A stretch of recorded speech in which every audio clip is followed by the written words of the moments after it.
સૌને મારા નમસ્કાર. આજે દેશમાં લોકશાહીનું પર્વ ઉજવાઈ રહ્યું છે. ત્રીજા તબક્કાની ચૂંટણી પ્રોગ્રામ ચાલે છે.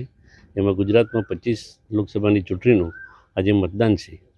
મતદાન વખતે દરેક ગુજરાતના નાગરિકને મારી નમ્ર વિનંતી છે, અપીલ છે કે લોકશાહી પર્વને વધારે મજબૂત કરવા માટે આપણે ફરજિયાત મતદાન કરીએ અને આપણા દેશના યશસ્વી વડાપ્રધાન નરેન્દ્રભાઈના હાથ મજબૂત કરવા માટે બંને ગુજરાતના પનોતા પુત્રને હાથ મજબૂત કરવા માટે મતદાન કરીએ એ મારી નમ્ર અપીલ છે.